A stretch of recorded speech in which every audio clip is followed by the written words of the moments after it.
Hotel রুমে বসে বাসমতি চালের ভাত আর সাথে ডাল ভর্তা, মাত্র 6 মিনিটে ভাত রান্না করা, 6 মিনিটে ডাল ভর্তা বানানো। আমি 5 দিনের জন্য ভ্যাকেশনে আসছি গ্যালভেস্টন আইল্যান্ডে, আর হোটেলে বসেই কিন্তু মজার মজার রান্না করে খাচ্ছি, তাও আবার মাইক্রো ওভেনে।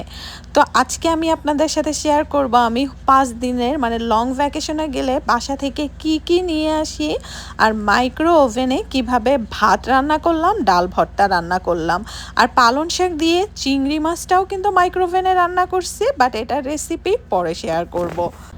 আর মাইক্রো ওভেনে ভাত রান্নাটা কিন্তু খুবই খুবই সহজ, পারফেক্টলি হয়ও মাত্র 6 মিনিটে।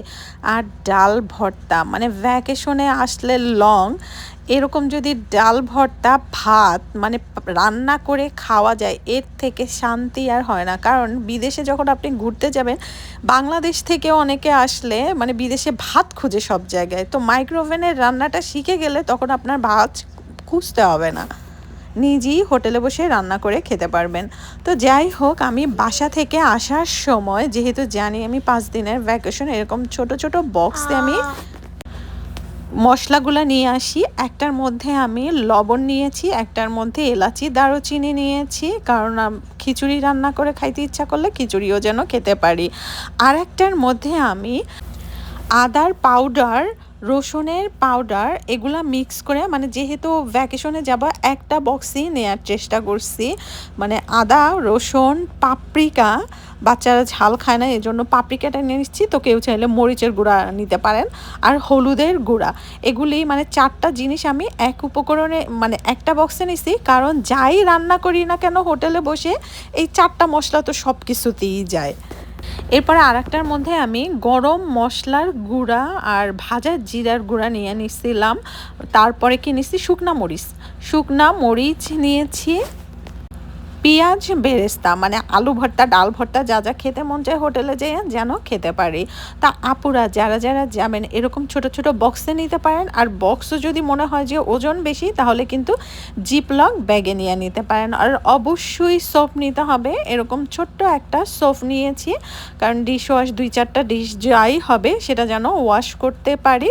আর ডাল আমি 1/2 কাপ পরিমাণে মুসুরির ডাল নিয়েছি, তো মুসুরির ডালটা সিদ্ধ তাড়াতাড়ি হয় এজন্য নেয়া। আর একটা ছোট্ট বক্সে বাংলাদেশ থেকে আনা বালা চাউটা ছিল, তো ভাবলাম একটু বালা চাউটা নিয়ে যাই ইন কেস যদি চিংড়ি ভর্তা খাইতে ইচ্ছা করে এজন্য। এরপরে একটা জিপলক ব্যাগে কিন্তু আমি বাসমতি চাল নিয়েছি, তো বাসমতি চালটাই আমি আপুদের নিতে বলবো, কারণ মাইক্রো ওভেনে এটা খুব তাড়াতাড়ি হয়ে যায় অন্য চালের তুলনায়। আমি একটা কাপ দিয়ে 1 কাপ পরিমাণে বাসমতি চাল নিয়েছি, আর সেটার মধ্যে পানি দিয়েছি সেম কাপেরই 3 কাপ। মানে নর্মাল রান্নায় তো ডাবল হয়, কিন্তু মাইক্রোওভেনের রান্নায় ডাবলের থেকে বেশি পানি দিতে হবে। আর মাইক্রোওভেন সেফ বোল লাগবে অবশ্যই। আর একটা বলে ডাল ভর্তা বানাবো, যেটায় আমি কাগজের ব্যাগ ব্যবহার করছি। আর চালটা ভাতটা যে রান্না করতেছি 2 মিনিট মাইক্রোওভেন করেছি, 2 মিনিটে জাস্ট গরম হয়েছে। আর পানিটা কিন্তু আমি গরম দিয়েছিলাম। অবশ্যই আগে পানিটা আলাদাভাবে একটু মাইক্রোওভেনে গরম করে নেবেন, তাহলে ভাতটা না তাড়াতাড়ি হবে। তো 4 মিনিট পরে আমার ভাতে এই, তো ভিতরে কিন্তু একটু পানি ছিল 4 মিনিট পরেও।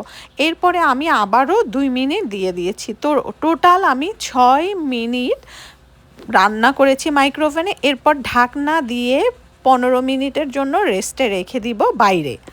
আর 1/2 কাপ যে কাপ দিয়ে ডাল নিছিলাম তার সেই কাপেরই 1 কাপ, মানে যে পরিমাণে ডাল তার ডাবল পরিমাণের পানি দিয়ে, গরম পানি দিয়ে মাইক্রোওভেন করতে দিয়েছিলাম 2 মিনিট। আর ভাতটা কিন্তু আমার 15 মিনিট পর পারফেক্টলি হয়ে গেছে। তো মাঝখানে আমি একটু নেড়ে দিছিলাম, কারণ নিচের দিকে পানিটা ছিল, তো নিচের ভাতটা উপরে দিছি, উপরের ভাতটা মানে নিচে দিছি, এটুকুই। বাট এটা বাইরেই ছিল, আবার ঢাকনা দিয়ে ঢেকে রাখছি। আর এদিকে আমার 2 মিনিট পরে, মানে 2 মিনিট অ্যান্ড 2 মিনিট 4 মিনিট পরে ডালের কিন্তু এই অবস্থা। তো 4 মিনিট পর মাঝখানে ডালগুলো সিদ্ধ হয় না, পাশের ডালগুলো সিদ্ধ হয়ে গেছে। তারপরে একটু মিক্স করে আবারও আমি 2 মিনিট দিয়ে দিয়েছি। তো ডালটা টোটাল সিদ্ধ হতে আমার 6 মিনিট লাগছিল। 2 মিনিট করে একসাথে কিন্তু 6 মিনিট দিবেন না পুরা। তারপর একটু মাঝখানে নেড়ে দিতে হবে। আর ভাতটা হতে 1 কাপ চালের ভাত হতেও কিন্তু আমার 6 মিনিট লাগছিল। তো কারো যদি একটু টাইম বেশি কম লাগে তো সেটা 1 মিনিট করে এভাবে দিলেই বেস্ট। এরপরে ডাল ভর্তার জন্য লবণ আর পেঁয়াজ বেরেস্তা যে নিয়ে আসছিলাম আর শুকনো মরিচ এগুলো দিয়ে ভালো করে ডলে নিচ্ছি। আর ধনেপাতা কুচিটা আমি পাশেই মানে আমার হোটেলের পাশে একটা গ্রোসারি স্টোর ছিল, সেখান থেকে ফ্রেশ ধনেপাতাটা কুচি নিয়ে আসছিলাম, তো সেটা মিক্স করে দিলাম। কারণ আপনারা যখন ভ্যাকেশনে যাবেন আশেপাশে কিন্তু গ্রোসারি স্টোর মোস্টলি থাকে, যেখান থেকে কাঁচা জিনিসগুলো আপনারা বাজার করতে পারেন। তো দেখেন আমার কিন্তু মানে লাঞ্চ ডিনার এটা দিয়ে আজকে হোটেলে হয়ে যাবে। আর বাসমতি চালের ভাতগুলোও পারফেক্টলি সিদ্ধ হয়, ঝরঝরা হয়, মানে কোনো শক্ত থাকে না, টেস্টও বেটার হয়। আর চিংড়ি মাছটাও কিন্তু আমি মাইক্রোওভেনে করছি, সেটার রেসিপি অবশ্যই আপনাদের সাথে শেয়ার করব নেক্সট ভিডিওতে।